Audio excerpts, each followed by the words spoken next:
नमस्कार दोस्तों, स्वागत है आप सभी का हमारे यूट्यूब चैनल पर। यदि आप हमारे चैनल पर पहली बार विजिट कर रहे हैं तो चैनल को सब्सक्राइब करें और वीडियो को ज़्यादा से ज़्यादा शेयर करें। जैसा कि सभी विद्यार्थियों के जून 2022 के जो एग्ज़ाम चल रहे हैं उनको मद्देनज़र रखते हुए हमने इम्पोर्टेंट क्वेश्चन सीरीज चला रखी है और इसी का बेनिफिट स्टूडेंट को मिल भी रहा है। वो पेपर QHD में स्टूडेंटों ने वापस कमेंट करके बताया कि सर आपने जो क्वेश्चन बताए उनमें से बहुत सारे क्वेश्चन हमें सीधे देखने को मिले। तो ये मैं नहीं कह रहा, आप कमेंट सेक्शन में जाकर भी देख सकते हो ताकि आपको पता चल जाए खुद। तो चलिए बिना देरी करते हुए मैं आपको अब आज बताने वाला हूँ HI05 paper code HI05 BA final year वालों के लिए HI05। तो चलिए मैं आपको सारे इंपॉर्टेंट क्वेश्चन छोटे वाले और बड़े वाले बताने वाला हूँ। आपको वो क्वेश्चन लगभग देखने को मिलेंगे और ये प्रश्न आपको बहुत हेल्प करने वाले हैं आपके परसेंटेज इम्प्रूव करने में और आपको पेपर क्वालिफाई करने में भी। जो स्टूडेंट पेपर क्वालिफाई करना चाहते हैं, जिनको लगता है कि हमें पास ही करना है, तो वो उनके लिए तो इम्पोर्टेंट है ही। लेकिन जिन बच्चों ने पढ़ रखी है किताबें, जिन बच्चों ने अपने जो है नोट्स वगैरह जो भी है पढ़ रखे हैं, तो उनके लिए भी ये इम्पोर्टेंट होने वाला है, क्योंकि वो एक छटनी के द्वारा सारे प्रश्न के उत्तर भी पा सकते हैं। तो चलिए बिना देरी करते हुए आप देख सकते हैं कि वर्धमान महावीर खुला विश्वविद्यालय ये सेक्शन है। जैसा कि आपको पता है कि कोरोना की वजह से पेपर जो आप पैटर्न जो है अ और ब भाग वही करना है आपको, और इसके बावजूद भी आप पेपर में इंस्ट्रक्शन देख लें। तो चलिए शुरुआत करते हैं। पहला प्रश्न है, छोटे वाले प्रश्नों में स्वतंत्रता आंदोलन की विरासत का नामोल्लेख करना है। वो आपको अपने अध्याय में टाइटल बार में जैसे ही जाएंगे वहाँ पर आपको सब्जेक्ट वाइज जैसे ही अध्याय दे रखे हैं उसमें आपको जाना है स्वतंत्रता आंदोलन वाले अध्याय में जाकर ये आपको आसानी से पीछे वाले पेज पे मिल जाएगा। फिर है, दिल्ली इमरजेंसी कमेटी की स्थापना कब हुई थी। ये भी सीधे प्रश्न है, 1 लाइन फैक्ट क्वेश्चन है। इसमें आपको किसी भी प्रकार की किताब टटोलने की भी जरूरत नहीं है, आप नेट से भी प्राप्त कर सकते हैं ये इसके आंसर।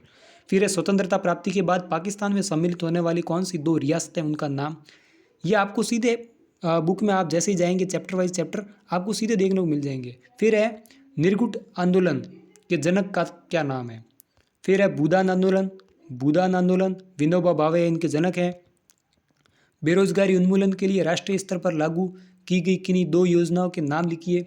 तो आप बता सकते हैं बेरोजगारी उन्मूलन के लिए बहुत सी योजनाएं मोदी गवर्नमेंट ने भी चलाई है और उससे पहले की भी चलाई हुई है, तो आप कोई सी भी 2 लिख सकते हैं। फिर है, बैंकों का राष्ट्रीयकरण भारत में कितनी बार हुआ, वो भी आपको लिखना है।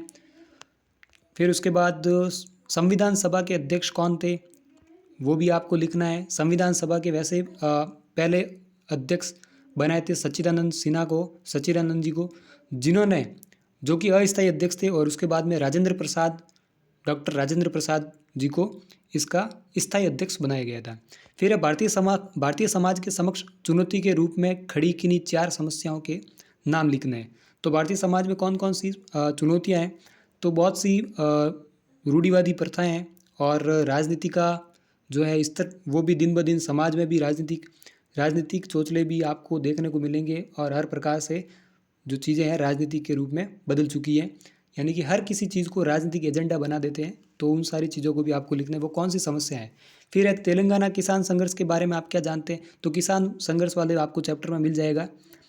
फिर है, बी सेक्शन में भी आप देख सकते हैं कि कश्मीर भारत संघ में विलय में आई समस्याओं का संक्षेप में उल्लेख लिखना है। तो आपको बताना है कि इसके लिए रियासती विभाग का गठन किया गया था और इसके जो सचिव हैं वो VP मेनन थे और इसके अध्यक्ष जो है सरदार वल्लभ भाई पटेल थे, और उन्होंने किस प्रकार से रियासतों का विलय किया। इसमें समस्या ये थी कि हैदराबाद रियासत और जूनागढ़ जो है कि पाकिस्तान में अपना विलय करना चाहती थी। हैदराबाद के नवाब वो भी पाकिस्तान में जाना चाहते थे, और इस तरीके की आपको एग्जाम्पल भी देने हैं।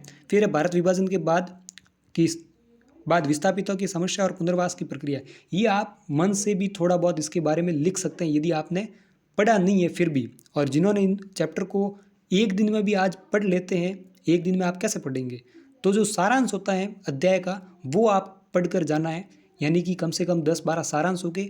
10-12 सारांश आप पढ़ के जाएंगे तो आपको लगभग पेपर में बहुत सारी हेल्प मिलेगी, ताकि आप प्रश्न को कम से कम उत्तर उसके डिराइव तो कर सकें।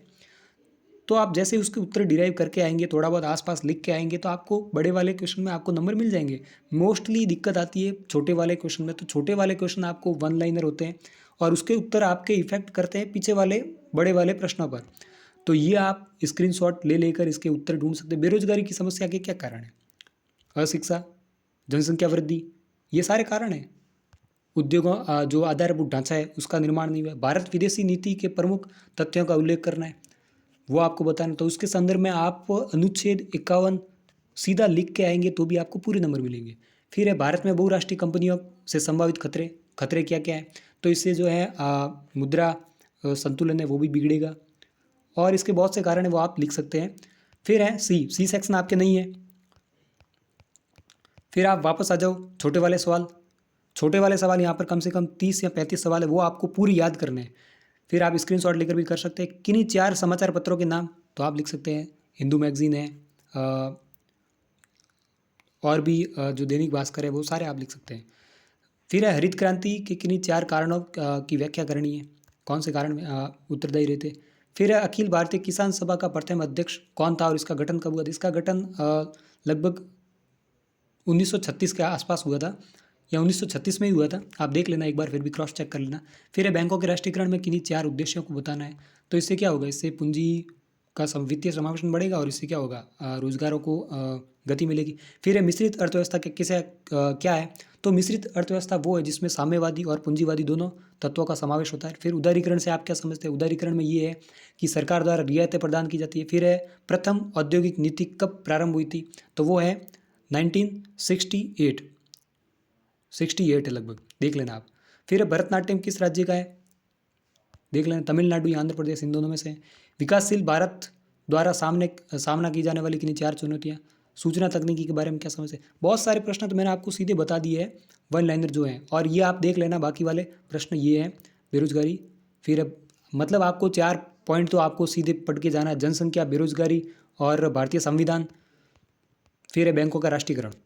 अब आ जाइए वैश्वीकरण का प्रभाव, ये आपको नहीं करने, वापस आ जाइए। ये है राष्ट्रीय एकता के बारे में आप क्या समझते हैं? ये छोटे वाले प्रश्न आपको पढ़ने। धर्मनिरपेक्षता क्या है? भारतीय संविधान को कब लागू किया गया था? 26 जनवरी 1950 को लागू किया था पूर्ण रूप से, और आंशिक रूप से पूछे तो 26 नवंबर 1949 को अंगीकृत किया गया था।